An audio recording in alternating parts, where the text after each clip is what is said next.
આ તો પ્રભુજીની ઉંમર 30 વટાઈ જઈ છે તોય તમે હજુ જોડી નથી બનાવી. એનું શું કરશો? લાવો જોવા દો તો. આ છોકરીની ઉંમર 38 વર્ષ થઈ જઈ તોય તમે સેટિંગ નથી કર્યું. પહેલાં તો 38 વર્ષની હોય ને છોકરી નહીં, સ્ત્રી કહેવાય.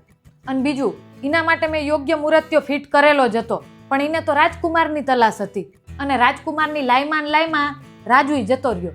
તો પણ પ્રભુ, તમે તો દયાના સાગર હો, થોડીક તો દયા રાખવી જોઈએ ને. એકવાર નહીં, અનેક વાર મેં એ છોકરી ઉપર દયા બતાવી છે, પણ એમને બહુ લાડ કર્યા. એટલે એ સિંગલ રહીને એના માટે જવાબદાર ઈ અને એનો પરિવાર છે, હું નહીં. તો આ છોકરાનો શું વાંક? આના પણ 36 વર્ષ થઈ ગયા છે તો આ સિંગલ છે.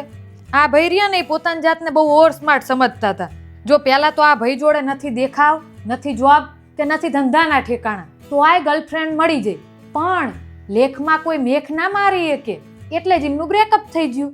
પછી પણ એને હાર ના માની, એની રીતે એ ટ્રાય કરતો જ રહ્યો, પણ ક્યાંય મેળ આવ્યો નહીં.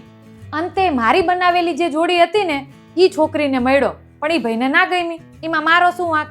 પ્રભુ તો એ આખી જિંદગી વાંઢો જ રહેશે. જો એનામાં કંઈ લેવાનું નથી ને તો એને પરફેક્ટ છોકરી જોઈએ. પ્લેનની લાઈમાં એસટીએ જતી રહી એટલે હવે કોઈ ચાન્સ નથી. એ તો સમજ્યા, પણ જેના છૂટાછેડા થયા હે એને સેકન્ડ ચાન્સ તો આપવો પડશે ને.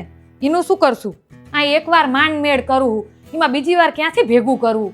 તો આ કંઈક વિચારી હાલો ને.